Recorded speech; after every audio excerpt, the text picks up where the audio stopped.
welcome into the Press Row Show, not the number 3 rated, not the number 2 rated, the number 1 rated pregame, intermission, and postgame show emanating live from the Wells Fargo Center.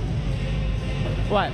This side of the Mississippi. This side of the Mississippi. Oh my God, you wrote. I thought that's exactly. I'm the one who came up with the thing. I know. Okay.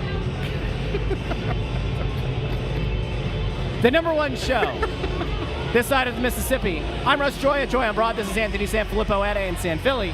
But the man that you're here to hear from today, our special guest for pregame from NHL.com, Adam Kimmelman is back on the Press Row Show. How you doing, fella? I'm good. I'm happy to be here. Flyers Penguins. The rivalry resumes here in Philadelphia after a nice game on Saturday. I'm excited. It's always fun, Flyers Penguins. Always fun. Yeah, we brought you back even after the last time when you told us Jay Woodcroft is a good coach and that, you know, Edmonton, you know, their problems were not with the coaching staff.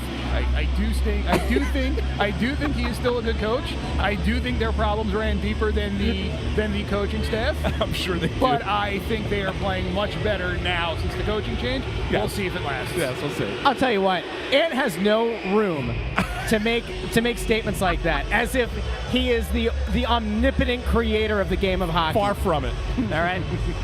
The Flyers playing against the Penguins, Battle of the Keystone State Part 2.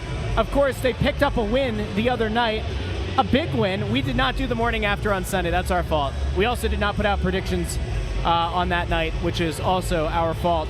Intern Andrew got his in. I didn't look at it, so we're not giving him points if he got it correct. But I will tell you that tonight is a big game because now we get to see if the Flyers are able to pick up where they left off. And we can say this here on the Press Row Show because John Tortorella said it in front of a camera. They apparently have balls on this team. Anthony, do they have the balls to go out and do it all over again here on their home ice? Sure they do, because I think that you're looking at 2 pretty evenly matched teams. And so, like, on any given night, these 2 teams playing them against each other, you know, can win. I mean, I think that you saw it in the game the other night, and I think you're going to see it again tonight. I think it's going to be a close game, but I think it's going to be a game that the Flyers could come out on top of as long as they're playing, you know, playing the right way. They got to get back to scoring early because that's when things were going really well for them. They were getting that first goal, getting out in front, and forcing teams to chase them a little bit. They kind of got away from that of late, although they were able to finally get a win when they were falling behind Pittsburgh on Saturday. But I think if you'd like to see them get off to a good start in this game, it's also kind of important to get off to a good start against a team you just played. Right? The kind of you saw each other, you know each other. There's no need for that feeling out period, right? Just go out there and execute the game plan right from the jump. And I think that's what they need to do. Adam Kimmelman, do they have the balls to do it? We're just going to keep saying it because Tort said it, and it's fun. It's fun to say. It's a fun word. Yeah. You know, the Penguins have points in 4 straight, but they do not strike me as a team that's going to run away and hide from anyone. Yeah. You know, they don't have the team speed. They don't have the depth. I still have questions about the goaltending. I think this Flyers team absolutely can do something they haven't done since April and May of 2021, and that beat the Penguins in consecutive games. So it's been a long time, but I think this Flyers team, as built, to reiterate Anthony's point, if they play the right way, and for the Flyers the right way is getting out early, playing fast, because they have more team speed. They can make the puck get up the ice faster than the Penguins are capable of doing. And if they can do that, they can establish the forecheck. They can really pressure that Pittsburgh defense, which is down a few guys.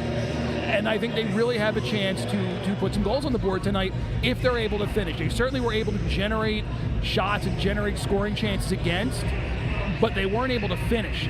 They can get some finish in their game, especially from certain guys that have gone a little while here without scoring. You know, Cam Atkinson doesn't have a goal in 9 games.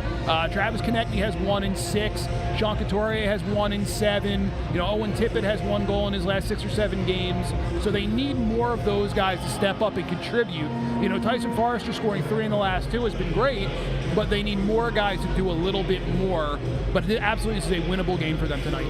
Now, one question that I do have is Pittsburgh is obviously at a very different place. They brought back the Malkins of the world, the Letangs of the world. They're trying to give these guys one more run, and yet they find themselves behind this upstart Flyers team in the standings.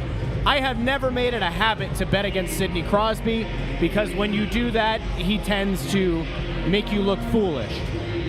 Is there a chance here that we see one more run from that Pittsburgh core? Or is this team just flat out overmatched night in, night out, and it's over for them? I think it's something I touched on a little bit earlier. Their depth is not particularly good, and then you combine that with the guys they're missing. Rickard Rakell's out for a while. Noel Acciari's going to be out for at least, certainly tonight, and Mike Sullivan talked this morning, so they don't expect to play on their 3-game road trip, which starts tonight. They're missing Matt Nieto, so those are guys who, with them out of the lineup, you're relying on guys like Radim Zohorna and Juna Koppinen. Jeff Carter, who has not played well and has been in and out of the lineup, he's back in on more of a regular basis now. So, there's some depth issues there. Crosby and Malkin have been incredible. Chris Letang has been very good, but those guys are also 36 and 37 years old, and at some point, Father Time is going to catch up with those guys. I don't know when it's going to be, but they certainly have more games behind than they do ahead of them. Can this group put together one more run to make the playoffs?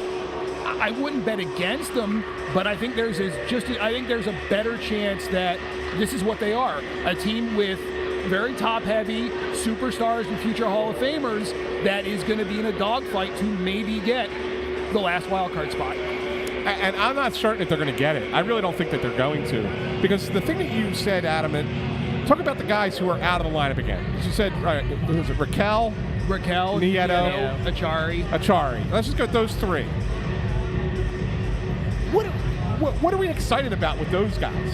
Well, Rickard Rakell has scored 30 goals in the NHL before. He hasn't, he wasn't playing well before he got hurt. Yeah, but he's a guy with a track record who can score and he's capable of getting hot. I get it. But would you rather rely on a guy with a little bit of a history or a guy like Drew O'Connor or Jona Koppinen, guys who are no offense to them, but they're regulars in the American League lineup. I don't know if they're regulars in the NHL lineup. Well, I'll be the one to offend the Penguins. I just don't think that there's anything there beyond their stars. I don't think that there's enough there in the organization, whether it's on the NHL roster, on their injured list, in the AHL. I don't think they have the players that are necessary, and I think this is an indictment of the previous regime. And, it's not really you can't really blame the current group, but I mean, when you look at what Hextall and his group I think it had goes in place. I mean, there's nothing here. I think it goes beyond Hextall. I think this goes back to the Jim Rutherford years. It could go back to Rutherford, when they're expending draft capital. Yes. Those two banners, those two most recent banners that are hanging in PPG Paints Arena come at a cost. Yeah. And the bill is coming due now with what you see with a lack of prospect depth, with a lack of draft capital, and some of the mistakes that Ron Hextall and his group made during their tenure certainly didn't help things, but I think you kind of started to see the crumbling towards the end of Jim Rutherford's tenure here, in Pittsburgh, I should say, and now that bill is coming due, and it's something that Kyle Dubas, the new general manager, is going to have to deal with moving forward here, because if you want to get anything out of the remaining years of Crosby, Malkin, Letang, it's not going to be bringing in Erik Karlsson. It's going to be drafting well, developing well, and a quicker timeline to get them to be able to be useful NHL players. And I don't know if that's something that they're going to be able to do. I think that the question that needs to be asked here is probably one that we've been asking in Philadelphia for previous years, and probably needs to be asked on a bigger level out in Pittsburgh, and probably already is. I mean, we're talking about this in Philadelphia, but is it possible when Dubas comes in here that he's instructed by ownership, let's try and continue to win with Crosby and Malkin and Letang while we have them? Well, I think if you're looking at it from a cold business perspective, winning always beats losing. Well, sure. Winning always is better for the bottom line than losing. Winning brings more people into the building than losing. So if you believe that, I mean, yes, from where we're sitting, yes, it's easy to say, let's blow it up. Let's trade Crosby. Let's trade Malkin. Let's trade Letang while we can still get something for them and really lean into that rebuild. Let's be bad for 3 or 4 years in a row. Let's get prospects. Let's get draft picks and build it the right way. But, I don't know if either of those is the right route to go, right? I think You have transcendent superstars, guys who are in the pan. They're going to carve those guys into Mount Washington when they're done playing. That's how important those guys have been to the franchise. 3 Stanley Cups for Crosby, Malkin, and Letang. Those guys are franchise icons, future Hall of Famers. So if you have them, and it's not like they're just scratching by, right? You're talking Sidney Crosby's on anybody's top 5 ballot for the Hart Trophy right now at age 36. He's better than a point a game. He's playing, I mean, he's still Sidney Crosby, right? Yeah. You know, Evgeny Malkin still is Evgeny Malkin, even at age 37, I believe he is, despite all the injuries. Those guys are still their 2 best players. So take the ages and the names out of it. Who gives away their 2 best players? I don't care where you are in the standings. I got it. But my point is that you can look at teams that have 2 Hall of Fame caliber players. If you don't have the supporting cast around them, they're just going to be 2 Hall of Fame caliber players on a borderline playoff team. Well, okay, so let's go back to who we talked about earlier with the Edmonton Oilers. Kind of the same thing.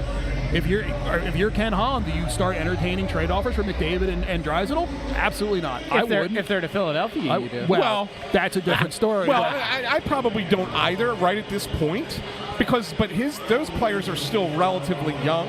Sure. Right? I mean, so therefore you're like, okay, we've screwed it up. We've not gotten it done. We have to figure it out. We got to start putting players around them, and maybe they try and force their way out eventually. Who knows? But when you're talking about guys like Crosby, Malkin, and Letang, who are Hall of Fame players who've won championships for your team, their glory days, even though they're playing great hockey, the glory days of your team are behind you, and you don't have assets to go get what they need to be better. So if you're Kyle Dubas, you've got to come in here thinking, there's not a way for me to make this work. Like, they have to be otherworldly, and on top of that, we have to provide the people around them, and they're going to be good enough to go on a run. There's no chance. I don't see it. There's absolutely no chance that, like, could they eventually look to move a Letang? Maybe. Could they eventually look to maybe move Malkin? Maybe. They're not moving. They will. They're not moving Crosby. I don't think they move off any of the 3 of them. I don't think they will either. But I'm saying in order, like, there's just no chance. I think the fact that all 3 of those guys have long-term extensions. I believe they're all lined up together to expire at the same time, which you would have to assume is when each of them will probably, in some order, retire. I think you just hang on to those guys. I think at a certain point, you ride it out with them, and you hope maybe you can squeeze one more run out of whatever they have. Maybe you get lucky. You miss the playoffs. You get lucky in the lottery, and you get a guy who can jump into your lineup and help you. Maybe you get lucky with a guy that you've drafted recently kind of overproduces, and you can add him into your lineup. Maybe you catch lightning about. I know there's a lot of maybes there. Yeah, it's too many for me. Well, the wild thing about it, and let's bring it back to this team now. We have this conversation about, man, they're trying to figure out, do you tear it down? Do you try to supplement? You don't have a lot of assets. What have the Penguins done that the Flyers haven't done? Won multiple Stanley Cups in most of their fans' lifetimes. That's a pretty important thing. It's not a bad problem to have. And regardless of what happens, those guys will all make the Hall of Fame. Those guys will probably ride it out until their careers are done playing for Pittsburgh. And that is what it is. The Flyers have to identify and have to either draft or develop their version of those 3 guys. So, Adam, let me throw this to you. Looking at the prospect pool, looking at the guys who are in the organization, both on this team as well as not currently with the big team, if you had to put money on it right now, give me your 3 guys who 10 years from now we look at, if they exist, let's pretend they exist. Which 3 guys are we talking about in a decade saying, that was it? Well, I think the guy at the top of that list is Matvei Michkov, right? Yeah. I think we've all seen ad nauseum the highlight videos from him playing in the KHL and what he's been able to do and the plays he's been able to make and the creativity with the puck and all the things he's able to do in the offensive end of the ice. And you have to think he's going to be that guy. And in a much different style, Cutter Gauthier has played also outstanding now for 2 years in college. He's going to have a chance to play in World Juniors again. He was announced today he's going to be on the USA preliminary camp roster. I would have to assume, barring injury, he will be a top 6 guy when the tournament starts over in Sweden coming up here in December, later this month, I should say. So there's two guys right there. The third guy, could it be Tyson Forrester? I think if you start to see more of the Tyson Forrester you've seen the last two games, where he gets to the net, he's able to use his shot, where he's able to, John Tortorella has talked a lot about Tyson doing all of the other little things. The night he scored his first goal, it's the goal that stands out, but it's also the puck retrieval he made twice that led to an Owen Tippett power play goal before he scored. So it's sort of kind of gone backwards with Forrester, where they thought the offense part would be easy for him. Yeah. He'd use that shot, and they'd have to teach him all the other, little details of the game that we don't see on the score sheet. But it's sort of gone the other way, where he's done the defensive play, he's done the play on the boards, he's been really good on the forecheck. But the shot hasn't gone for him now. Now, if he can start playing in the offensive zone with the puck on his stick this consistently, he absolutely could be a guy, because that calling card is the shot. And as he gets older, as he gets stronger, as he gets more used to playing in the NHL, because he has, I believe, fewer than 35 games of NHL experience, there's a lot of pressure on him to be that guy, especially after what he did when he came up last season in a very small sample size. But if he could be that guy, or maybe it's Owen Tippett, right? Who creates more offensive chances for himself on the Flyers than Owen Tippett? Morgan Frost. Different conversation for a different podcast, but we'll keep that amongst us. But if Owen Tippett finished 75% of the chances he created for himself, he would score 40 goals every year. Yeah. If he can find that last little 20% of his game where he's able to put the puck in the net on a consistent basis, he absolutely could be a top-line forward, a consistent 30-goal scorer. Absolutely in this league. He's got the talent, he skates, he's got the shot, everything you want. He just doesn't have the finishing ability. Yeah. Can that be taught? I don't know. Can it be developed? I think the Flyers certainly hope so. I agree 1,000% with what Adam said for the three players. But I want to throw this to you back at you, Adam. No defenseman, huh? I was just going to say. Well, again, defensemen are hard to find. Oliver Bonk has played well in London. Yeah, he has played well. That was the one name I was thinking. He's started to score a little bit more. It was a long goal drought for him, ranging back to last season when he scored a couple of weeks ago. He scored a goal playing for London in the Ontario League. But again, he's a guy that he's going to get a ton of ice time. He's going to develop, I think, and this sort of falls into Denver Barkey also. They're developing in London. They're playing for Dale Hunter, NHL guy, longtime NHL veteran, NHL coach. He has developed a pro-style program where guys leave that London program and are better for it. You don't get that kind of development with every team in the Canadian Hockey League or anywhere else, to be honest. So there's a reason those guys, the Flyers are very happy those guys are in London, developing, playing for who they're playing for. And Keith Jones knows him very well because Keith Jones played with Dale Hunter. So it's a really good situation for those guys. I mean, look, there does need to be more emphasis placed on the back end. Yeah. Right? Cam York looks like he's taken a step. Needs to add more offense to his game. Everyone wants him to be that 70, 80-point guy he was with the U.S. national team program on that elite monster team.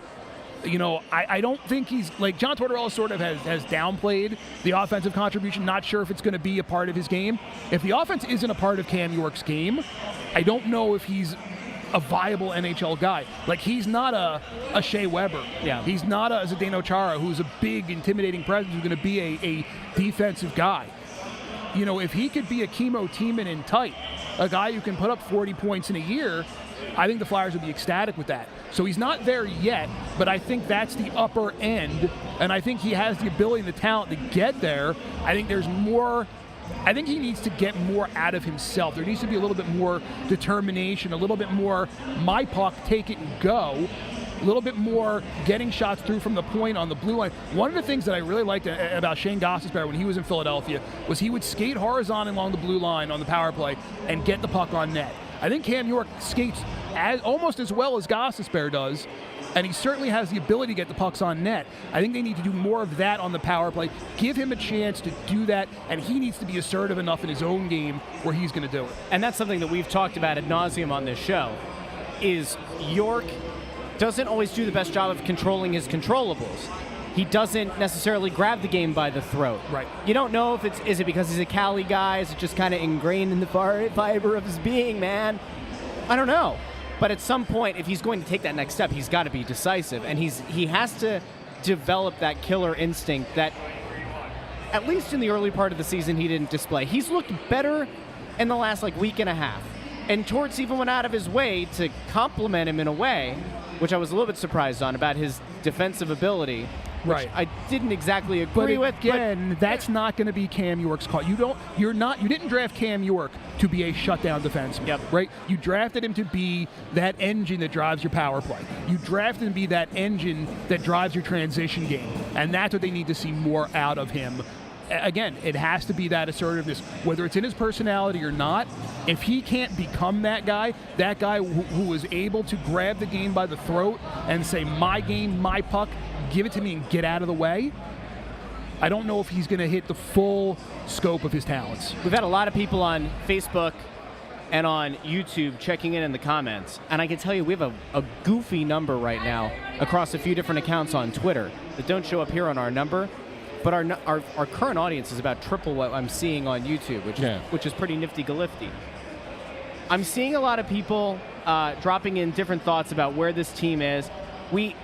Prior to the Pittsburgh game, a lot of fans, it was the last time we did the Press Row show, last home game, a lot of people getting very upset with Torts' comments about the notion of rebuilding, about playing some of the younger guys, about not wanting to talk about the power play very often, kind of skating. How much of Torts' current forward-facing persona is him trying to take the heat off of his players versus him not wanting to totally bury them? Well, I think at a certain point, how many times can we talk about the power play? It is what it is. It hasn't been good. You can just look at the numbers and watch the games, and he sort of alluded to it a little bit, I think, this morning, where he said the penalty kill's been really good, and they've been able to build momentum off that, but the power play has set them back, and it sort of should be reversed. Yeah. Right? Like, the power play should be generating chances and generating momentum, and even if you don't score, you should be able, when your 5-on-5 play comes back, still be able to push and carry the play and be assertive. And it's not. It's been an issue. They've tried different guys on there. I guess Ristolainen is going to have his turn playing on the power play tonight. They tried Garnet Hathaway on there. They've tried a lot of different bodies and a lot of different approaches, hoping you find something. But again, Tortorella's never going to blame a player. That's just not his MO. He's never done it anywhere he's been. He's going to take it upon himself and say, we, the collective we, meaning the players as a whole, the coaches as a whole, we need to be better. We need to do a better job. There's one other guy that I wanted to get to with you guys, and I'll throw it to you first. Mm-hmm. Cam Atkinson hasn't looked like the same guy who started the season pretty white-hot, where he was getting all the right spots. He was making intelligent veteran plays, right place, right time kind of goals. He's not looked like that guy for the last week or so. What do you think is happening? Is it a physical thing? Is it him just kind of regressing to the norm? What do you see him? Well, let's keep in mind that the guy did not play for a year prior to playing the start of this season. And so, yes, you sit there and say, okay, normally you would think first few games he's going to be trying like that, feel your way back into it, and then you'll get back to being the player that you are. Well, he actually got off to a really good start. And so you say, well, that's impressive for having not played in a year. You start to play pretty good hockey, and you hope that you're off and running. But I think what we've all probably forget and fail to realize sometimes is that when you have not played for a year, now all of a sudden you're hitting that 25 game mark, 30 game mark, and your body's going to you, we didn't do this for the past year. Holy smokes. And so it's just a matter of getting your body back to where it needs to be. And there's going to be fits and starts throughout the entire year for him, for Sean Couturier. They're going to have that because yes, you might have stretches where he looks good, but now he doesn't look good. Well, why is that happening? It's because the will is there, right? The desire is there to be the player that he once was, but your body just might not let you get to that point right now. Does that mean that he's cooked for the rest of his career? No. It just means that it's going to take time for his body to get back to being used to this grind, I think is what it would be for Cam. I couldn't say it any better. That's it. To your point, you're riding on adrenaline those first 15, 20 games. You're super excited to be back after not playing, but you hit that wall. And to your point, Sean Couturier also, you hit that wall, and now it's like they've plateaued or they've sort of gone down a little bit.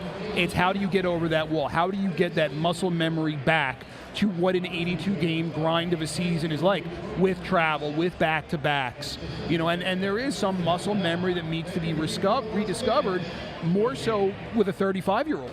So, it's going to be a struggle to come back for anybody, but then when you add in the age and the wear and tear to begin with, it's going to take a little bit longer. So, no, to your point, I don't think Cam Atkinson is cooked. I think there's more for him to give. There's more for him to do. There's better for him to be, and I think he'll get there, but I don't think he's going to go on this, 15-game point streak or put up, 10 goals in 12 games or anything like that. I think the expectations need to be lowered a little bit for Sean Couturier as well. I think what you need for them to be is smart, contributing veterans who are able to bridge that gap to the younger guys on the ice, off the ice, dealing with a coach who, can be a little rough around the edges, let's say, and helping smooth that out a little bit. So I think those guys have giant roles to play in a number of different facets if this team's going to have success. Well, Adam, appreciate you coming on. Lovely having you on the Press Row Show, which I'm sure you're aware is the #1 rated pregame, intermission, and postgame show this side of the Mississippi. The Mississippi part was the part I've heard about. Yeah, right. That's what everybody's talking 100%. about. And if the views are up triple, do I get a little extra out of that? You get a little extra. All right, good deal. You get Bundy's meal tickets that are sitting over there. I'm sure there's something better, but I love good. some meal tickets. Hey, that's the really nice place downstairs. That is true. Apparently they had sea bass available today. They had sea bass? Sea bass. Where's my sea bass? I know, we don't get I tickets. see no bass. We should have negotiated that into the contract. That's exactly right. We missed out on that. We should have gotten a meal. Yeah, we missed out on that. Well, but Adam, where can everybody find you? I am on Twitter and all the other social medias at NHL Adam K. You can find my work on NHL.com. So it's been great joining you guys. Yeah, you're the best, man. Thank you very much. Thank you. Appreciate you having you on. Thank you much. Now, I just want to point this out really quickly. We are currently experiencing our largest pregame show of the year. We have 130-ish people, I think, on YouTube right now, between YouTube and Facebook. We have over 200 people checking in on Twitter. Now, we love you, and we greatly appreciate all of you out there on Twitter. We can't pull up your comments on the screen, which is unfortunate. We can't do that. But if you go over to YouTube, youtube.com/@SnowTheGoalie, or go to your YouTube app and just type in Snow the Goalie, you can find this stream. Hop in the comments section. If you're watching on YouTube and you haven't hit that like button yet, I don't know what we're doing here. Make sure you hit that like button, subscribe. We're very close to, I think, 2,200 subscribers on the YouTube channel. We want to just keep growing that. I will tell you that there were some conversations before the game today about the tailgate that's going to be coming in the spring. And Ant, you told people that there was going to be information today about the event that we're going to do in January. Yeah. You didn't mention that to me, so I'm assuming you don't have that information. You're going to tease everyone again. Yeah, I don't have a finalized information. Okay. There was a lot. Thanksgiving destroyed my family as far as illness. I know. Mine did too. My kids have all been sick. They all went back to school today, healthy. Between finally. RSV, COVID, your typical head cold, like everybody had something. Yeah. And so, people were just not communicative over the past weekend, and I think that good SAT knocked word. it out. Really what, quick. Communicative? Excuse me. Before we continue, I do want to point out really quickly, we're coming down to the last week or so that if you want to go out and purchase some fantastic merchandise over on shop.snowthegoalie.com, now is your moment, now is your time, because the fulfiller has told us that the 10th is the last day that they can guarantee that all of the merch will arrive on time. So that's a really big thing. I'm going to add this. There we go. If you head over to shop.snowthegoalie.com, you'll find the I'm a Torts girl, I'm a Torts guy, the orange and the black. This has become a new leading seller among all of the merch that we have. We kind of thought that was going to happen. Exactly. But it's a great shirt, the orange and the black. We also have the Bundy Bomb shirt in men's and women's cuts. Also have the Coots sweater, the Coots shirt, men's and women's. You can also go to the bestseller section, where you'll find the logo, Mishkov Mania, Bundy's face on the Butte shirt, the crest. We have so much stuff available over in the Snow the Goalie store, shop.snowthegoalie.com.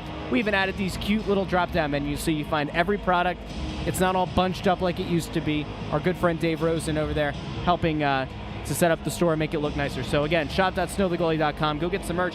We had a guy who's typically in the comments here, Steve Van Horn, is usually in the comments on YouTube during pregame, intermission, and postgame.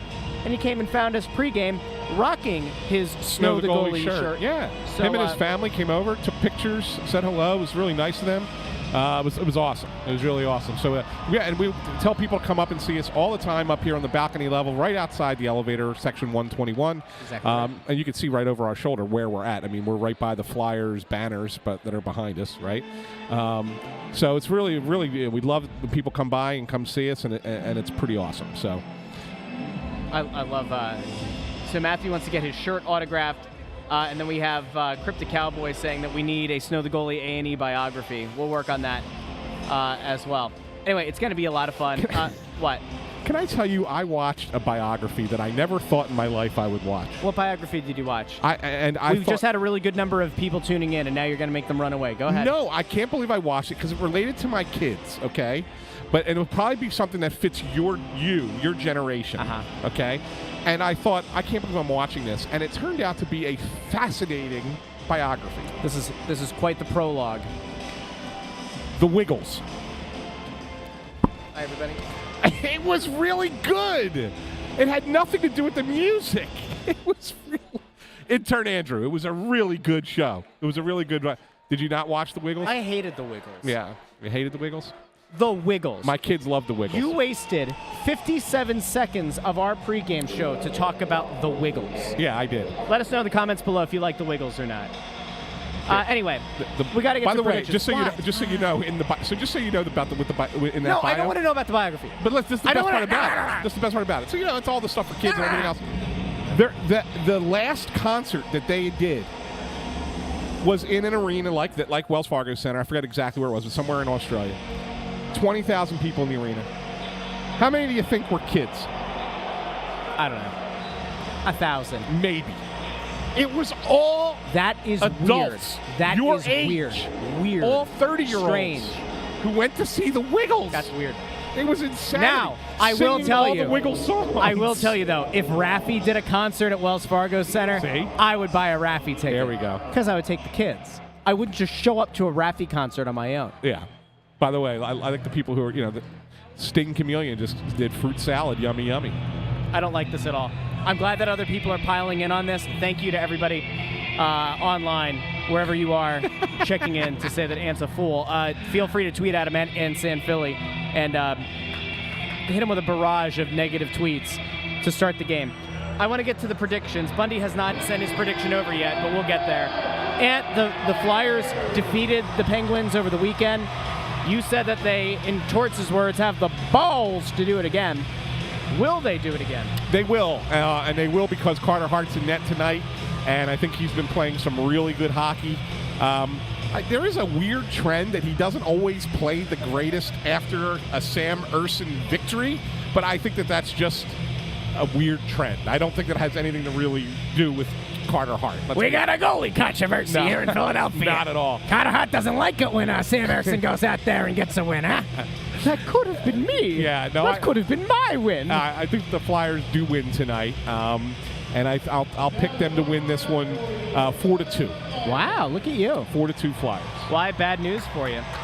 Intern Andrew, what's your prediction? 3-2 Flyers. Well, this is awkward. Did Intern Andrew send a correct one the other night? I don't know. It doesn't count. It doesn't count. He can't be the only one to send a prediction and get points. It's not how this works. Because you don't want him to catch you. No, it's just I don't think that we should give it to just one person. If he's the only, if 3 people send their predictions and one doesn't, you count it 100%. If only one does, it can't count. I think tonight's the night that I go against you to try to get a point back. Like I said, I don't bet against Sidney Crosby. I don't particularly like what Sidney Crosby does on the ice with the flopping and the whining, but he's a hell of a player.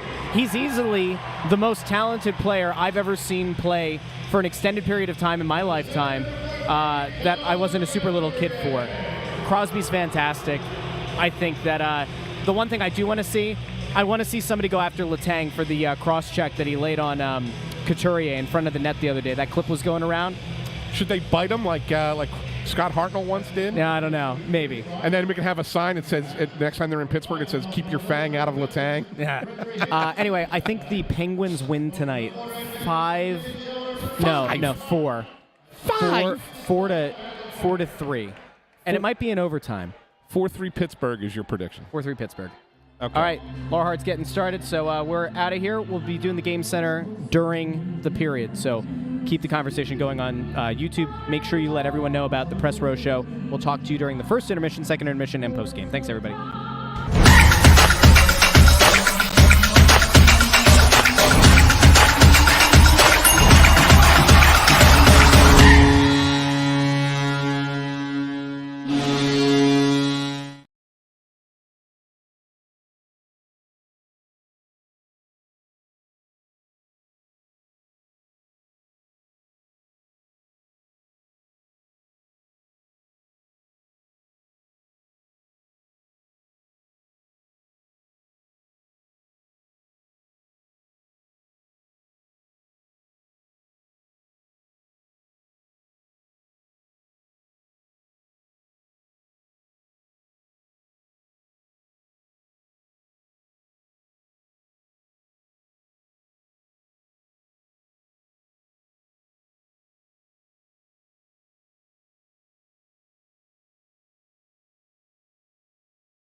boy. Oh, something.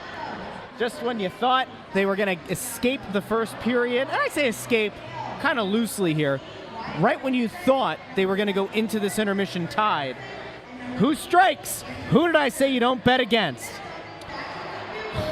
Pierre Maguire's favorite guy. Really went out on the whim there. Hey, Russ, by the way. Sidney Crosby. Hey, Russ. Sidney Crosby, yeah. November ended like 3 days ago, buddy. Got the wrong month, pal. Now, you know what? I'm going to rock the stash here. I like your beard. I won't talk smack on that beautiful beard you got there. Listen, you gotta stand together. The facial hair brigade. SanFilippo over here.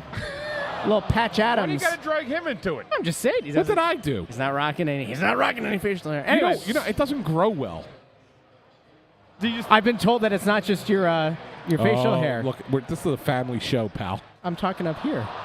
Oh, is that what you're talking? Well, I'm sorry. Wow, where were you taking that? It's a family-friendly show, Anthony SanFilippo. Golly. Sidney Crosby, you were getting to. Yeah, Sidney Crosby does what Sidney Crosby does, and Anthony chastised me pregame that I took the Penguins to win, but you did too. I did. And the reason might be a little bit different, but I said I cannot imagine that Sidney Crosby and company, despite the fact that they're not the powerhouse Penguins team of yesteryear, I just didn't see him losing to this team twice in a few days. That's probably what Anthony would assume the same thing, is that the problem with this game is that the Flyers won the first one. Yeah. So I always think it's just hard to win the next one, when you got to get teed up for it. So, again, it was a good first period, I thought, for the Flyers, but that turnover at the end sent the wrong two guys back on a 2-on-1 in Gensel and Crosby, and it made it 1-0. So, again, the Flyers will have to find another way to win when they've allowed the first goal in the game. Did you see who the turnover was? I tried to run over to look, I love our location where we're at, but we're now. You missed the TV screens. We're now a little bit further away from the TV screens. Yes. I tried to run over to the TV screen to see the turnover, and I missed it. This is why we have our fans. They can let us know who turned that puck over. Yes. Who wants to tell us? Yeah, tell us who turned the puck over that allowed for the 2-on-1 to happen. But all right, let's get into what actually happened in the period other than the goal. The goal is not a backbreaker. It's certainly a sad way to enter the intermission. You obviously hope that when the second period starts up, they come back, they get that one back pretty quickly. What was it that stood out to you in that first period? Again, it was not a bad period by your team, your town, your Philadelphia Flyers. It was kind of back and forth. Is there anything that stuck out to you that you say, all right, build on that in the second? They had a ton of chances, like legit chances. Like, it's not, usually the Flyers are a team that puts up a lot of shots, but they're not great chances. Yeah. I thought they had a bunch of great chances. Obviously, TK has the shorthanded breakaway, right? I mean, and he blew past. He made Chris Letang look every bit of 38 years old with the way he blew past him to get to that puck. Doesn't get a great shot. It gets an okay shot, but not a great shot. I thought Owen Tippett had at least 2, if not 3, great opportunities to score a goal and couldn't put him into the net. But that line was creating offense against the Penguins. I give them credit for that. So I think that there was some really good and Carter Hart made some really nice saves when he was asked to. Not the 2-on-1, obviously gives up the goal there. That's not his fault that he gives up the goal there. But I mean, previous to that, there was like 3 shots that I thought Pittsburgh had that were like, oh man, that's dangerous, and Carter came up big on the stops. Yeah, a lot of stick clattering that period too, puck battles in the corner, and it was not a lot of clean hockey on the ice in terms of tape-to-tape passes. It was a lot of corner battling, jockeying for position. And the one thing that you've really had to eliminate if you're both teams was, the one play, I thought that was Carlson, Anthony, that slapped at the puck and TK blew by him. Nonetheless, he had a great burst of speed because one of the guys... Was it Carlson or was it... I thought it was 58. So either way, the defenseman waved his stick instead of just gloving it, and that allowed TK to just blow past him and tried to go on the short side on the shot. But the only thing that you got to be worried about in a game like this was that type of mental mistake where you give the Penguins a 2-on-1 with those kind of players. Yeah. They're going to hurt you. At the same time, the Flyers have to capitalize on the opportunities that they're given. They easily could have had the 1-0 lead in this game And unfortunately, it falls on the Flyers in a late minute that Pittsburgh ends up taking the lead. I will say I saw Morgan Frost make a couple of plays in that first period, setting up some really nice chances. One of them ended up on the stick of Tyson Forster, who was unable to kind of wrangle it and get a shot on net. But if nothing else, Frost has made a couple of mistakes out on the ice tonight, but for the most part, at least in the offensive zone, has looked competent and looks not like a shell-shocked kind of guy. Like, you're hoping that maybe he's going to start finding his footing here. We've talked about it a bunch of times over the past week or so, but with Noah Cates being out of the lineup, he's being gifted the opportunity to make his presence felt in this lineup. And I don't think he did a poor job in the first. Something to build on.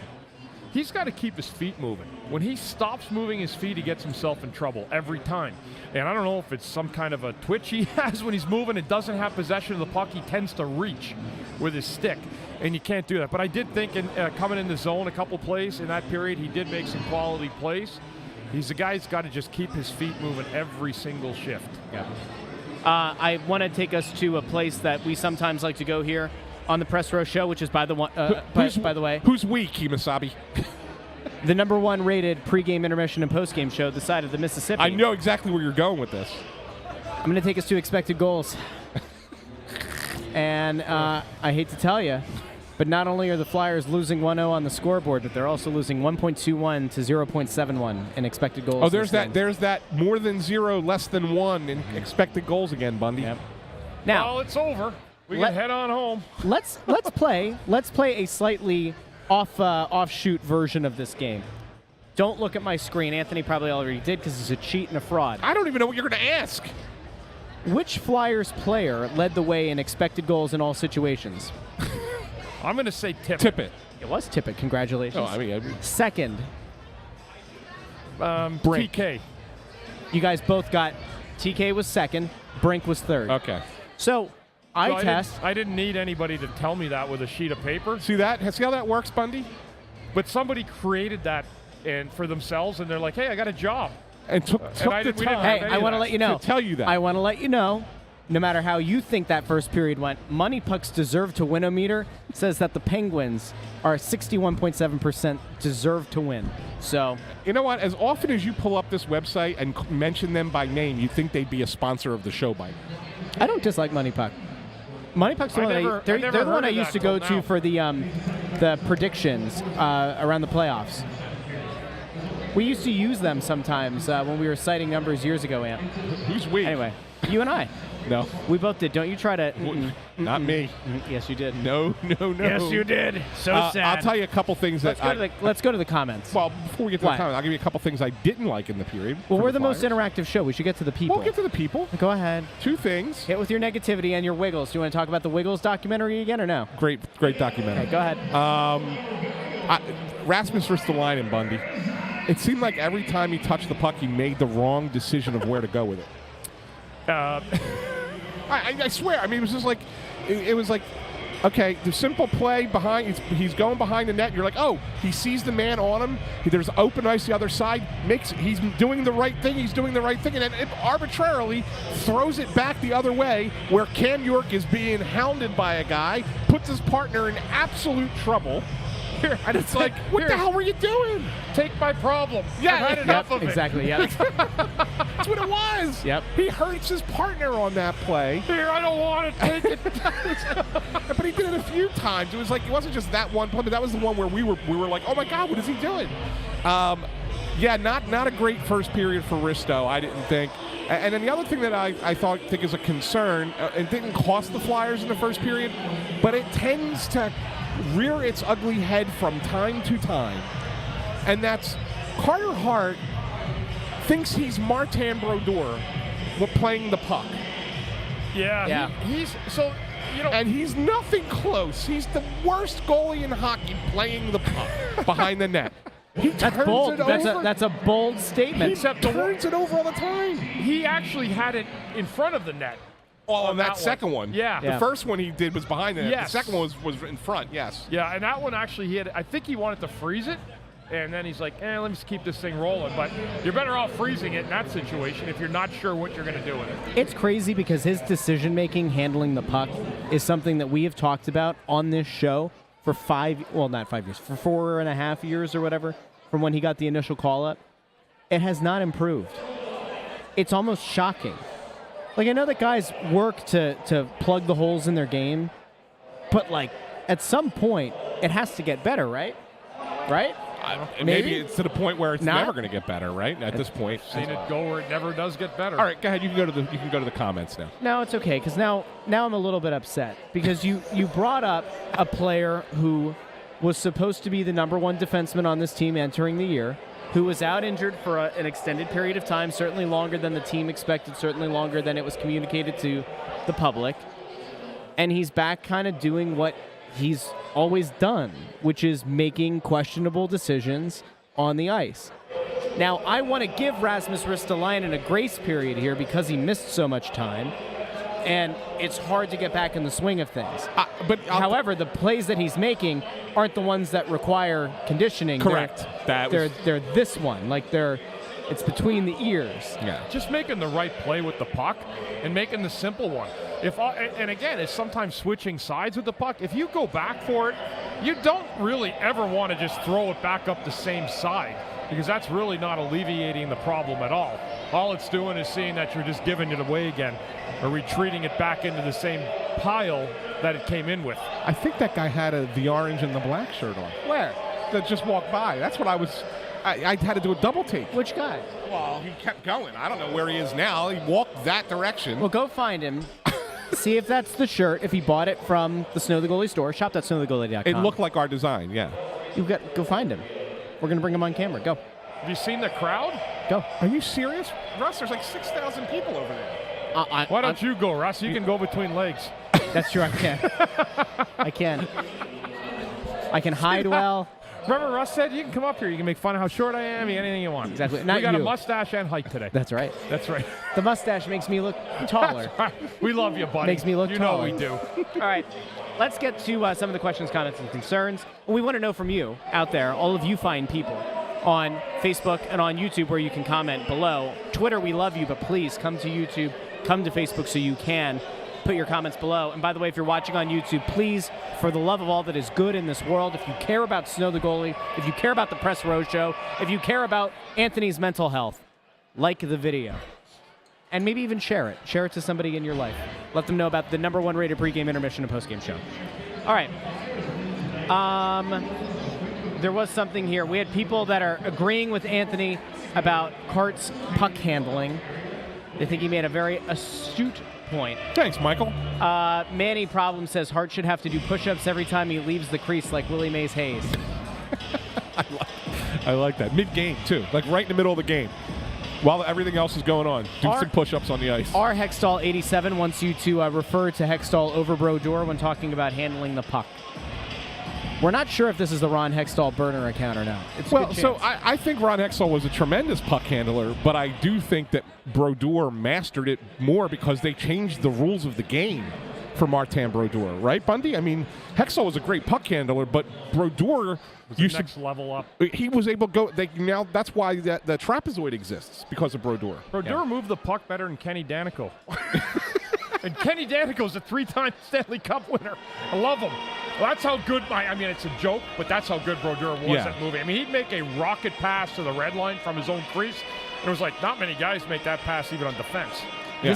This is a good one about special teams. Mike says, the power play sucks eggs, but shorthanded is another story. Haven't seen this team look that good on that end in a long time. They're not perfect. They're not like top of the league good, but they're at least... They're creative. They're creative in the sense that as soon as they have an opportunity to pounce on a puck, they're sending somebody down ice. Like they're trying to generate offense off of a shorthanded situation which not a lot of teams do. But it's pretty good. I mean, I give them a lot of credit. Yeah, there's no doubt about it, Anthony. They got a big start here in this second period. If I'm the Flyers, come out with a good effort.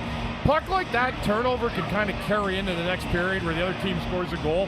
And I really do feel like the Flyers have to get the next goal in this hockey game. Like, I know it states the obvious, but I don't want to fall down 2-0 in this game tonight because Pittsburgh will really try to lock it down after that. I'm going to bring up Matt's thing here just because I want him to understand that I do understand the concept of expected goals for.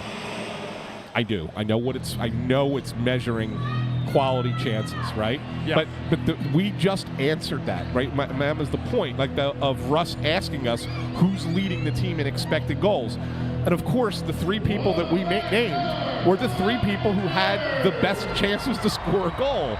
So like what we're arguing is that it doesn't need to be expressed in the form of a random statistic with like 3.1642. Like, we don't need pi to explain to us that we know who had the best chances in a game because we are watching the game. We have eyes. Yes, that's what I'm saying. I know the game. Anthony knows it. I don't need some sheet of paper to tell me some statistic percentage that I already know. That's what the coaches, when I asked them, and I did an article a few years ago on analytics. Yeah. They're like, you know what? Someone runs it down. I glance at it. I throw it in the trash because I already know. Yes. I already know. But somebody over there, analytics has been around forever. It has been. It's just a different take on it now. It doesn't change.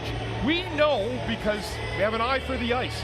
Well, the big thing is that the public's access to and consumption of analytics came out after what so many things were available to the teams, right, and through their departments. And that's fair. And look, I think it's great. Which is maybe why there's been this like influx of people thinking that it's like this new fangled, like new wave thing. But the teams have had data on their side with private models for a decade and a half. Yeah. Well before it became a more... I think it's great that fans want to find something to learn more about the game, and they feel that using this data can help them do that in a way. And that's all well and good. But the reality of it is that if you just stop, put the analytics stuff away for one game, just watch it yourself. Yeah. Just watch the game. And then ask yourself the same questions. Say, who do I think led the team in this analytical category, in this analytical category, in this analytical, and then go and look them up. It's time to go. And also, there's a guy who's been waiting over there with his kid the entire intermission, waiting for a Bundy autograph. So Bundy just went up to go give a little kid an autograph, which is very kind. And speaking of kind, it'd be very kind if you would tell some Flyers fans in your life about the Press Row Show, available on YouTube, Facebook, and Twitter. We are going to go so that we can go take a little break here, watch the game, and we'll be back for the second intermission.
All right, welcome in to the Press Row Show, the #1 rated pregame, intermission, and postgame show. This side of the Mississippi. The what? Mississippi. The what? Mississippi. Do you need a tissue? MISSISSIPPI. Where are we, Russ? We are coming to you live from the Wells Fargo Center outside the Snow the Goalie Sportsbook. Not if you look at intern Andrew's camera. We're not putting on his camera. The Flyers and the Penguins are tied 1 apiece. He's trying to hide them. 1 apiece. Oh, boy. You can't see it, and it's okay. Sometimes it's better to not see. Blessed are those who don't see yet still believe. And let me tell you, one thing you can believe in tonight is that the Flyers and the Penguins have gotten some very good goaltending in very important moments. Carter Hart is having, Anthony, you said it during the period, arguably his best game of the season. It's not even close. He's been good this year. Yeah. But tonight is next level. This is the best Carter Hart has looked all year. He's been sensational. Yeah. I mean, he's making it look easy, and these stops he's making are not routine saves. I mean, there's been some down low that have been just absolutely amazing. And you know what? They've needed it. They're 1-1. You got short side high Tyson Forster just looking like he may be a Penguin killer. I don't like saying Penguin killer, Russ. Well, you don't want to get PETA. You don't want PETA. You don't want PETA. That. But he's a Pittsburgh Penguin killer. Excuse me, those penguins are endangered, sir, especially ones from Pittsburgh. I know, that's what happens. You say Penguin killer, and you're like, people are like, what happened? We're going to kill the Penguins. It's going to be so very sad. No Penguins. We don't trust them. But they can't fly. You're right, though. Nato Jokovic made a save there in the second period. That was pretty darn good. I mean, that save there at the end on the 2-on-1 from the Flyers, where it got over and made a glove stop on Farabee, I believe it was. Yeah. Was a sensational save in and of itself. But no, this has been a game of can you top this goaltending? I still think Hart's been the better goalie. Oh, sure.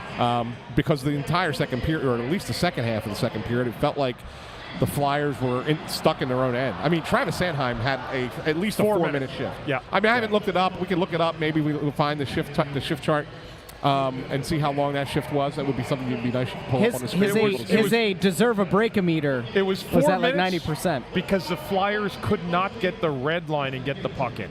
Yeah. That's why they could not get it out of their zone. They could not get it into the neutral zone to get the puck in to get people a change. And he had, I'm going to guess, it was 4 minutes plus. Yeah, I'm going to try and find it so we can pull it up on the screen. Go ahead. Okay, you talk. Okay. There was an interesting question here, and we'll go to it really quickly because it's something that should be at not the forefront of everyone's mind, but like you kind of have it going at the same time as you think about the rebuild. And when we entered the season, the question was, is there a situation in which there's a true untouchable on the team? And we all kind of agreed no. And then it was, well, who gets you the most back in a trade potentially? And it's Carter Hart, without a doubt. You watch him play tonight. So K-Dub asks over on the YouTube, what could Hart bring back in a trade right now? Well, I mean, it depends who you talk to, right? Sure. I don't even know why we're spitballing this right now because we're not there. And the way he's playing, they're not going to think about it unless they get followed to playoff contention. Yeah, I know people are going to be like, well, that's not right, because it's a rebuild. Yeah. Listen, if they get to a point where they fall far enough out of the playoffs or it doesn't happen, Danny will investigate that and make the right move for this team. Yeah. What do you think you can get for a guy? If you asked Edmonton, whatever you want except probably McDavid. Could you get Draisaitl? I don't. Maybe. Now let me ask. Okay, let's play a fun game really quick. If Edmonton called you tomorrow and they offered you Leon Draisaitl for Carter Hart straight up, no draft picks attached to it, that's the trade. Draisaitl for Hart, and you think about the timeline and everything and how hard it is to get top end talent, how hard it is to get a young goalie. Do you consider the move? Yeah, I don't know because this is a guy playing better than any goalie in the league right now, and I don't want to tick anybody off, but you have to think about it. Yeah. Leon Draisaitl for Carter Hart. Yes. So I have to look at that move in terms of what it does now. Does Leon Draisaitl make you a better team? He gives you more skill. There's no doubt about it. Yeah. Does he have the players to play with right now? He's not used to not playing with a guy like Connor McDavid, so if he becomes a man, believe me, if you become the man sometimes and you really ain't the man, you may not be the same player. I'm just saying you might be, but you may not be. Would I make that trade? I don't know. Anthony, I how would about you? certainly chew on it. I would make the trade, yes. Wow. If you love Urson, you make the trade. And that is the interesting thing, because going into this game, a lot of people were kind of questioning and also noting the fact that Ersson has played so well, especially of late. He's kind of settled back into that guy that Tortorella was so effusive in his praise of a season ago. He's a good player. He's a good goalie. Can he be a number one? Can he be a top 10 goalie? Hard to say because you don't know until you put him in that kind of role. Unless there's something that happens that gives him consistent playing time for an extended period of time, you get a better idea. But still, then the question, and this is why this is fun. And you're spitballing ideas also. You're giving me like their second, one of the top 3 players in the league for Carter Hart. Now, it's probably, they'd say it's an overvalue coming on this end. I don't know. I mean, that's a good trade. Now, here's what I don't want. If Edmonton calls you, I don't want them to say, take Ryan Nugent-Hopkins and Darnell Nurse. Yeah. No chance. Zero. Yeah. It has to be something great. But the fun thing and why it's so interesting when you think about like what Carter Hart gets you in a trade, or are you happy to hand over the reins to a Sam Ersson, is look at the guys playing in front of these guys, right? Like this is not a strong defensive core as currently constructed, and yet they've both been able to put some good film out there, and they've played very, very well to this point in the season. That's a credit to both of them because, again, I don't think that there are many teams right now that have a worse, and I mean that respectfully, but like a worse defensive core top to bottom. You don't have even like a single standout number one pair defenseman right now on this team playing in form. Neither does Edmonton. Yeah. There's a lot of teams that don't, Russ. Totally fair. That's why Sanheim, to his credit, those guys gobbling up some of the minutes they've actually had, they've done a decent job. Yeah. They have done a good job. So just so you know, Sanheim's shift was actually 3 minutes and 18 seconds. Wow. Okay, that's how long it was. He had 8 minutes of ice time in the first period, which is his normal, because he averages about that, right, about 24 minutes a night. Yeah. He had 10 minutes of ice time in the second period. So it just goes to show, like, the rest of his period was pretty average, pretty on par, and then all of a sudden he had a 3 minute 18 second shift built into there. Pretty crazy. It's just crazy, and I thought it was long. It felt longer than that. It did. It felt longer than that to him. Bundy, can you explain to the people at home what it feels like to be out on the ice for that much longer than your normal shift? It's one of the worst feelings ever. It's brutal. Your legs can't move, your mind doesn't work. Oh, man, it's happened a lot. Yeah, it's awful. And then when you get off and you start yelling at the forwards, especially when the forwards can't get the puck out for you, when they have a chance. So you usually want to have an awareness of who else is tired on the ice. Yeah. And when you're out with a tired player, you have to know that guy's tired. You have to make the right play for him so he can get a change. There was zero awareness on that shift from anybody on the ice. Mm-hmm. You're better off hammering it out and taking the icing call at that point to give yourself a 15, 20-second breather. Yeah. They couldn't even do that. That's how tiring it was. Yeah. Somebody asked Bundy, do you remember what your longest shift was? Or at least maybe if not by actual time, if you can remember the situation. One night I got stuck. It was against Toronto. I was so tired. I went to poke check a guy. My stick fell out of my hands with my glove. So I had no stick on my right hand, and I went after the puck. There was a puck on the ice. I went to punch it. My other glove came off. I had no gloves on and no stick. And I remember it was Steve Thomas came up next shift. He goes, "Would you have a yard sale going on there?" It was one of the goofiest things I'd ever seen, and it was me. Go figure. Would you have a yard? Just the stuff that guys think of to say. Oh, yeah. When they're chirping you on the ice. That's so great, man. Some of the best you'd ever get, though, and I mean, you get a guy with, like, a really bad rug. Like, and guys in the 90s were still, like, buying rugs. Like, I'd look some nights and be like, holy Jesus, that guy's got to have a lot of balls to wear that thing. Yeah. And if a guy did lose a helmet or something, it was the best when you could let him know about what he was wearing on his head. Those were some of the greatest jabs ever. Now guys just shave their head. They don't wear rugs anymore. Yeah. Well, that's good. Yeah. It's good. Maybe not for the wig industry, but it's good for. Now everyone shaves it. Oh, you got like the little bald on the top and the sides. They just take it off now. Yeah. So I guess we're not getting a wig sponsor, huh? Well, not now. There's only one that needs it. Oh no! I would never. I'd rather be bald. A toupee. Jay Grabby with a great question. Think Tips Nets won. Try saying that 3 times real fast. Think Tips Nets won in the third. Is that a question or That was a declarative statement. Anthony's so delirious at this point that he thought it was a question. No, it's not that I thought it was a question.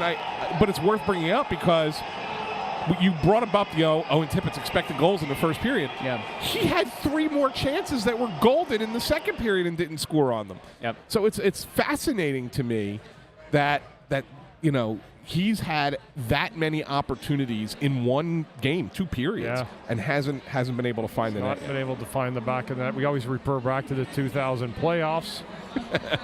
That was a long shift forever. The game was a long I think I had 53 minutes. 53 minutes as a defenseman. 52 or 53. That was crazy. Crazy. Yeah, it was a lot of fun winning it. You lose that game, forget about it. Anyway, that's an old story. There's no way to train for that, right? There is a great story that maybe you don't know about that game. Okay. As someone who played in it and you don't know this story occurred. There was a writer who wrote at the time for the Wilmington News Journal in Delaware.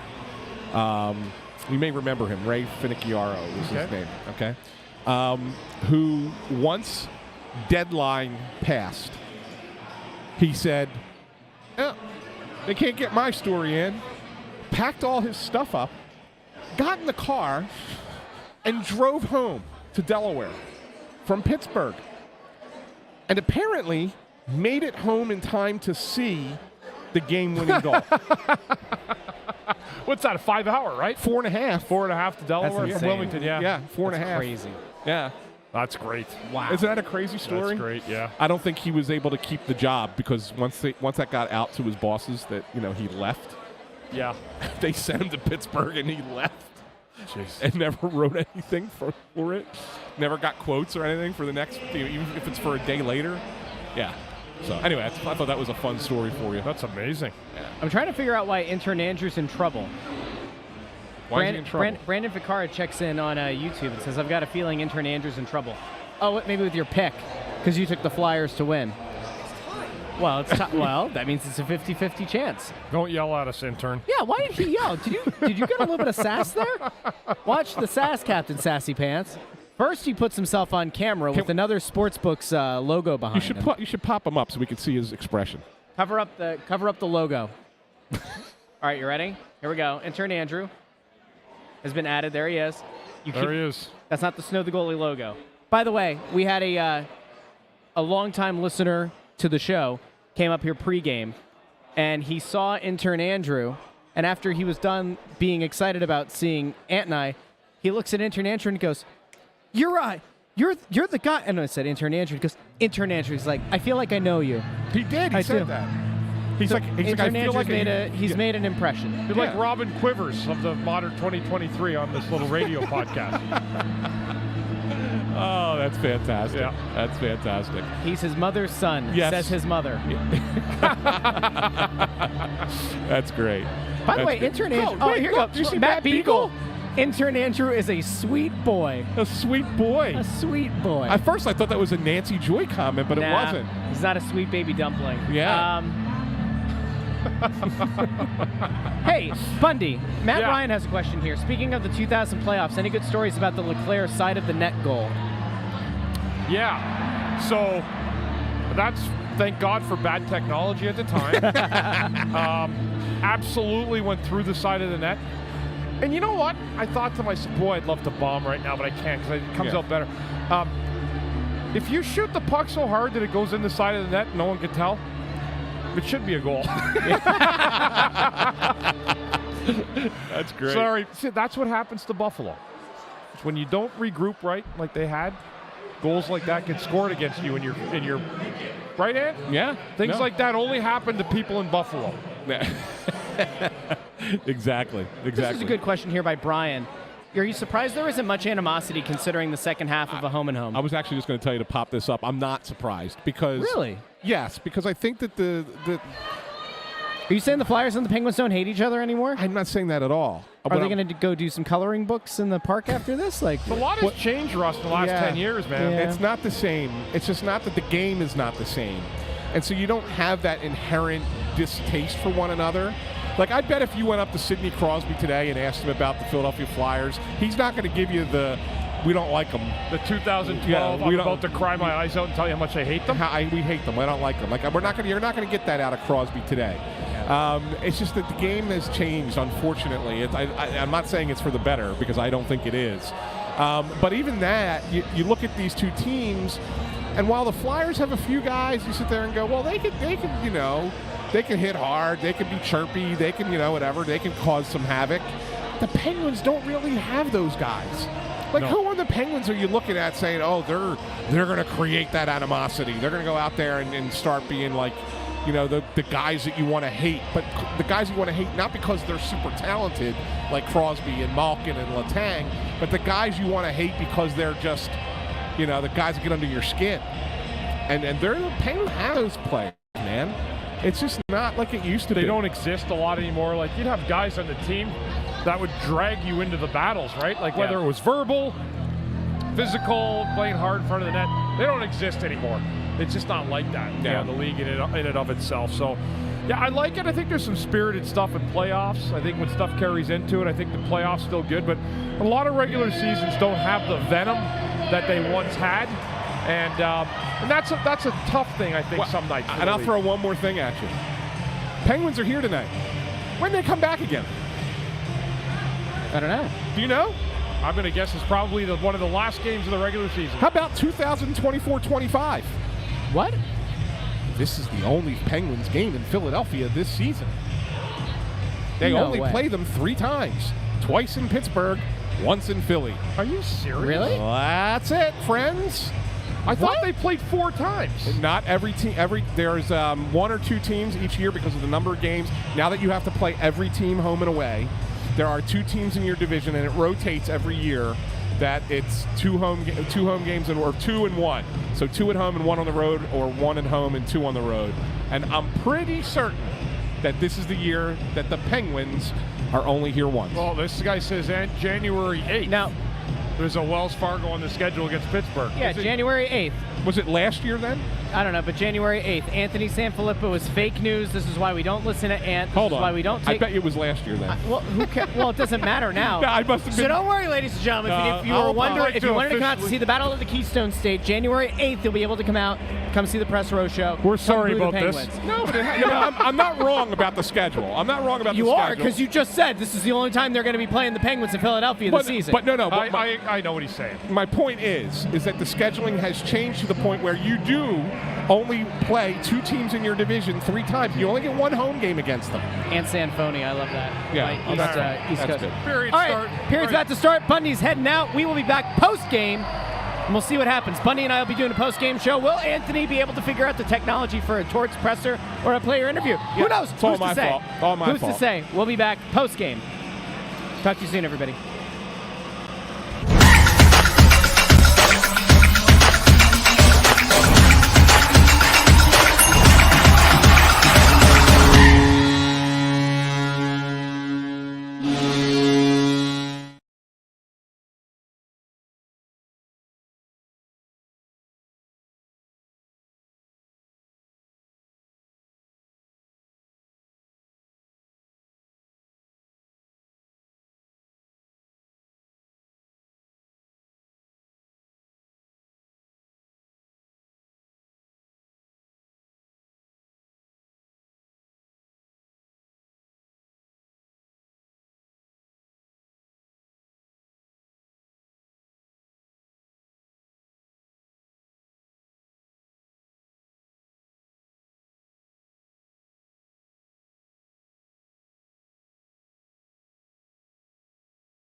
and gentlemen, welcome into the Press Row Show, the #1 rated pregame, intermission, and postgame show this side of the Mississippi. I'm Russ Joy. That's Bundy. The Flyers, they pulled out this game. Down again, come from behind after letting up the first goal. How about it? What a zoo up here tonight this has been. I mean, it's been just a mob scene. It looks like Memorial Day weekend at the Jersey Shore. It does. It's absolutely incredible to see this kind of spirit, passion, fans back. Thank you guys. Way to go, Flyers. This is a good win. You got a real happy group of people leaving here. Yep. And they should be excited. Listen, not a lot of goals. It was an entertaining game, a little back and forth. Yep. Seesaw in the overtime, and finally a Konecny to Couturier 2-on-1 feed. One-timer by Coots ends this game. And you know what? On display in this one tonight, some absolutely amazing goaltending. Incredible. At both ends. Carter Hart, that's the best I think I've seen him in 2 years, maybe. Like actual single game performance. Yeah. He was ridiculous in this hockey game. And tell you what, that was a good showing. I do see a couple comments like, just sets us out of the top 10 in the draft. Oh, God. All right. Well, you know what? Can we not just enjoy it? Like, after the last 4 years, this is actually fun. Like, it's fun to come down here. People are excited. People are having a great time. It's a Monday night, Russ. It is. It's a Monday night. Sure After is. a brutal Eagles game and a loss yesterday, man, I'll tell you what, Flyers orange and black came out in full force. This is the closest it's been to a full sellout, I think. Yeah. In terms of a lot of people here. There were great crowd. What, 2,000 people up here? In the assembly row? At least. At least 2. At least. It was insane. It was just people everywhere. Everywhere. People everywhere. Yeah, couldn't move up here, and it was, tell you what, we got to maybe tell them to get a restroom a little closer for the Snow the Goalie Sportsbook. That's exactly right. Yeah. It's far. Bathroom's a little bit too far. Some might say it's too far. But not for us. We got bladders of young men. Yes, we do. Yes, we do. Now listen, stop what you're doing right now. If you're watching on YouTube, you're going to hit that like button. If you're watching on Facebook, you're going to hit that like button. If you're on Twitter, you're going to head over to YouTube or to Facebook, and there you're going to give us a thumbs up. Now listen, the most important thing tonight is that we spend this time together. We want to go out to you because not only are we the #1 rated pregame, intermission, and postgame show, but we're also happen to be the most interactive of all the postgame shows you'll find anywhere. So let's go to the people. Let's see what they have to say. And I do want to highlight one of the ones that you mentioned a little bit ago. Lenda Joseph says, yay, another pointless win that will most likely keep us out of a top 10 pick. Well, that's really positive. I'm afraid. See, this is nice one of the going by. I don't want to yell while nice people are going by. They're going to think that we're unhinged. This game and the Vegas game were the 2 best wins that we've had to enjoy at home this year. So I'm going to enjoy it. Yep. I'm going to really have a blast here tonight for 20-some minutes with you, Russ. Hopefully Anthony doesn't mess up the audio again. Almost assuredly going to happen. I don't want to say it's intern Andrew, but it might have been. I don't know. I mean, he can hear us too, so whispering. I don't know. It's one of them. Intern. It's one or both. I don't know. It could be a joint. Listen, I want to go to this Lenda Joseph thing real quick, okay? Yeah. Lenda Joseph, longtime listener of the show, comments all the time, and we greatly appreciate it. Enjoy the win. Just freaking enjoy the moment, okay? The team's going to lose a lot of games this year. But it's Pittsburgh. Yeah, it is. It's Pittsburgh. Enjoy the win. Yeah, I love it. And good luck. You know what? I'm going to tell you what. I'm with you. Buddy, you know what happened tonight? There were like 15,000 people in the arena, and you know what they're all doing? They're leaving with a smile on their face. They are. But inside, they're crying and whining because this is going to keep the Flyers out of a top 10 pick. You know what, Russ? Every one of these smiles with the kids. Bye, sweetie. Nice kid. Little girls here tonight. Just amazing. Yeah, that just little awesome girl. You know what that little girl just said? So she just looked at us. She flipped us the bird, and she said, that's going to take them out of the top 10. Can you believe it? 5 These years old. idiots. She said a lot of inappropriate things that can't be repeated here on the Press Row Show. Again, there's something else. When you see a lot of the comments coming in here, Flyers are fun. They are fun to watch because they work hard. Yep. And if you have a team that does put a lot out on the ice, they don't give up, it goes a long way. Listen, they just got 4 points. They did. They get Pittsburgh 2. Yep. You know, I mean, that's the way to do it. You know, that's how you crawl up the standings. That's how you stay in the pack. And you know what? Who the hell knows, right? Like that's how exactly a season goes. I don't know. I mean, is anybody so good? No. I mean, they beat Vegas. I mean, again, they are not winning I don't believe they're a team equipped to win a cup. And No, they they're know not. that. They are They're not. not. They are not. And that's okay. I saw another comment here, too. Like, this is, again, the part where we have to be, like, kind of... You bring it up? I'm looking for it again here. Where was it here? I'm gonna pull some other ones up while you're looking for it. Here it is. Here Go ahead. It was TK. Someone talking about TK, the prototypical forward you build around. You don't build around Travis Konecny. He's a great piece of your team to have. Mm-hmm. You build around Sidney Crosby and Connor McDavid, which Edmonton can't do. That is correct. TK is a add-on piece to a very good team. Yeah. That can play in You your... need guys like him You on do. a Stanley Cup winning team. But he's not the guy you go, we're going to build our team around him, and he's our go-to guy. He's not the franchise He's cornerstone. not. And that's okay. The only winger that I thought has been an absolute cornerstone has been Ovechkin in terms of what he's done in his career. Most of the times, the guys that end up winning have a huge center presence, or stud defenseman. Yep. But again, he had a great night tonight, TK. So did Sean Couturier. Sanheim was good. A little unbalanced, I thought, at times, like the way, but he's getting up the ice, so you're not always going to have that opportunity to shine defensively as well. He's trying to create offense with it.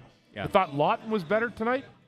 Cam York, I didn't love his game tonight. No. I thought it was a couple bad penalties I didn't like. Power play, I didn't not a whole lot there. Tyson Forster was good. He got the goal. He looked a lot better. Morgan Frost was okay. I thought he had a better start, and he disappeared for me. Roller coaster game. It did, yeah. And fans, Very, you guys, very high highs, very low lows. Yeah, let us know, guys, what your thoughts on some of these comments too. You can differ from me. I mean, I'm wrong, and I love to be challenged. I'm just trying to go down the line. I thought Nick Seeler played well. I thought Sean Walker played a good game. Eric Wisniewski checks in here. Is it wrong for kids to win? No, it's not. We come back to this again. It's like culture. It is. And there are the people on Twitter who are up in arms because they need something to be up in arms about. I've been about as big of a critic of where the team has been headed for years. Same here. And about the need to tear the thing down. This is why we're here, in Russ. the moment, enjoy the win against a team that you, as a fan base, despise. Like, enjoy that win. You can't go 0-82, right?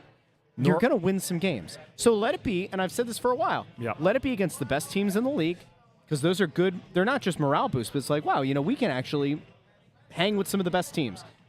And then let it be against some of your division rivals. And, outside of that, lose a bunch of games. Who cares? We talked about it a million times. Second half of the season has a few really rough stretches, including right after the trade deadline.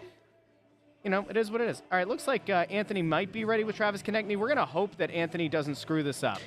So let's see if we have Anthony. All right, guys. I am here in the locker room with Travis Konecny following the Flyers' 2-1 overtime victory over the Pittsburgh Penguins. And Travis, man, that game was a lot of emotion for a 2-1 game, and you guys just really, it seemed like there, especially in the overtime, you just had that little extra step. Like, we were not going to lose this game. Yeah, I mean, you can kind of feel it. I think we dipped a little in the third.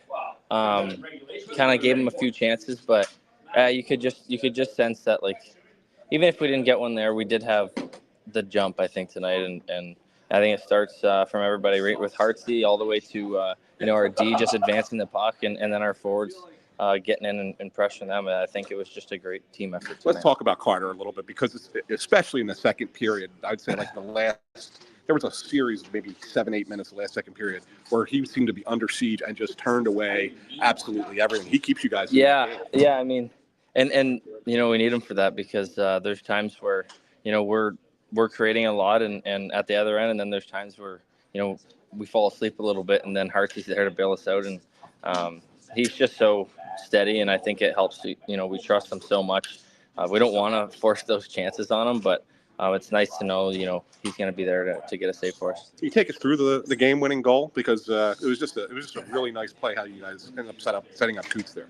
Yeah, I mean, Sanny called the play right off the draw. It was a great read by him, noticing what was happening, and then I was thinking shot the whole time coming in, and I think I tried low glove enough times tonight, so I figured I'd pass. Tort said after the last game that you guys win because you guys are playing with balls. It's funny to hear it say it that. It's funny to ask that question that way, but it seemed like tonight is another one of those games. Is this starting to become a part of this team's DNA, a part of this team's character? Yeah, I mean, I just feel like we're trying to play the right way, but we're not afraid to not take a bad chance at a play, but like you're smartly trying to check forward and be one step ahead, I think is the way to put it, and try to read the play and kind of react that way instead of just sitting back and watching the game. You're trying to take the game and bring it to us. One last question for you. Tyson Forster scores again tonight.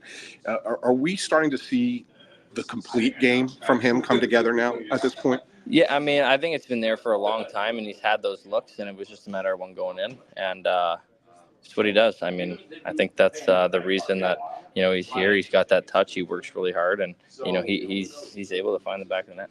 Great, Travis. Thank you very much for joining us here on the Snow the Goalie Press Row Show. Thank you. All right, cheers. Back to you guys. Thanks, man. Appreciate it. We're back here on the Press Row Show, the number one rated pre-intermission and post-game show. This side of the that would be the Mississippi. The Russ. Mississippi. Yeah, Mississippi. Yeah, right here. Mississippi. TK, yeah, great interview. He had a great night. It was Absolutely terrific. Hey. Him and Coots were dynamite tonight. Hey, stick taps on the table for Anthony and intern Andrew figuring out the audio tonight. Yeah, you know what? TK is a beaut, a great guy. Love traveling with him. Gotta love the interviews we get. You can get them right down there. Like, yeah. That's how you do an interview. You don't get all this proper stuff and paint them up with makeup. And exactly. Everything. Yeah. You get it the right way. You get them down in the locker room. Tell all your friends to join us for the post-game show on Snow the Goalie. We will give you the truth. Mm-hmm. We don't have a producer. You're saying, "Oh, be nice," or "I'm not going to lose my job."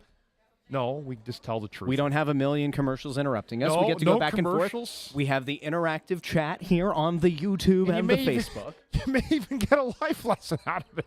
Sometimes, who knows? Maybe, Who's to say? Maybe. Who's to say? Listen, a lot of good stuff in there.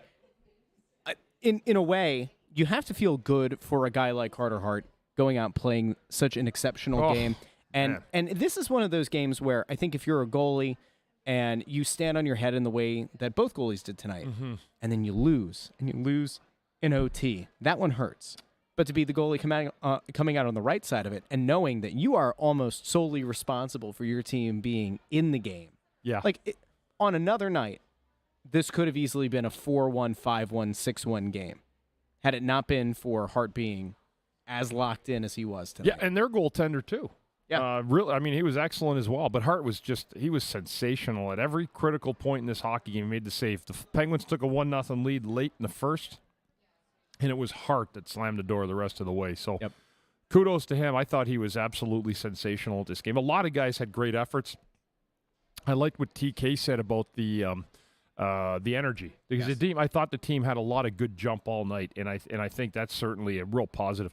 Man, he was great. Him and Couturier. Couturier was great today. And it's funny, you kind of see Coots sometimes, and it looks like he's lost a step, in terms of his speed, but he's so positionally good. He makes such quality plays, just a distraction to the opposition. And boy, he's been so great to watch. You forget we lost a guy like that for 2 years, and he comes back in and does what he does is amazing. It really is the proof of the difference a guy like him makes in the lineup.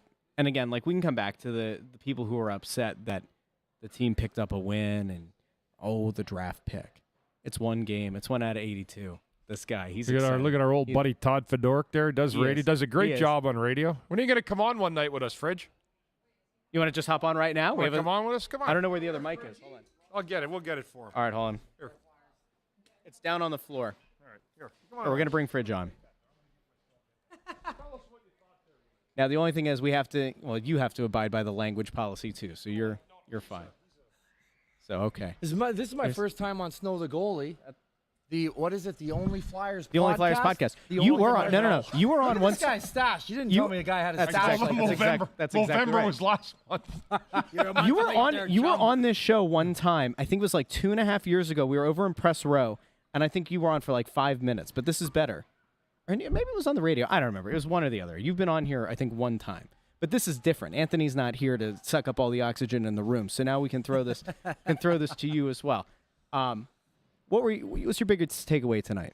Well, how big? Bundy was talking about before the game. Like, if you want a team and an opportunity to kind of announce yourself as a team to be reckoning with, it was tonight. It was tonight. It was how they responded against Pittsburgh. Yes, it means something against Pittsburgh. Our histories between these two teams, being from the state, it's so intertwined. When they don't do well or they're starting to lose, we start to do better, right? And that's just kind of, it's almost like a passing of the torch in the state. Yep. And I just see it tonight. I think the Flyers are really kind of established themselves. And you know what they did tonight? They proved it to themselves that they're going to have to play this way for the rest of the year. Yeah. So it's almost like they put themselves in a position where, like, this is the game. It's a heavy game. It's a tiring game. Don't get me wrong. Don't get ahead of yourselves as fans because this is a hard way to play hockey. Yeah. It's a really hard way to play hockey, and Torts has them buying in on all fronts. Yeah, they had to buy in. I said that in the pregame tonight, so Fridge and Timmy were probably listening. I said, this is kind of a statement opportunity game for the Flyers, because you're not supposed to win 2 in a row when you play back-to-backs against the same team. Yeah. And I really did think that they kind of had Pittsburgh had chances. Don't get me wrong. They had a lot of great quality chances tonight, but this was a good, excellent Flyer win. And again, staying diligent and true to themselves, they dig out another 2 points. I mean, it doesn't matter how you win. It's just a matter that you do win. Now, there were some people here in the comments, and this is important, that there are a few people who are upset that the Flyers won this game because they think of the draft pick and they think of the lottery odds. What do you say to the people who immediately, when you zoom out for a second and you say, hey, if it gets to the end of the year and it's the difference between the 7th best odds and the 8th best odds, say it's the Flyers and the Penguins and they're jockeying, and you go, all right, there is an actual difference there. Maybe you zoom out and you say, all right, that kind of stinks a little bit. But in the moment, to win this game in overtime, and the first reaction is, the draft pick. I hate that. You can't go after the draft pick, because here's the thing: if you go after that, you're saying I'm a loser.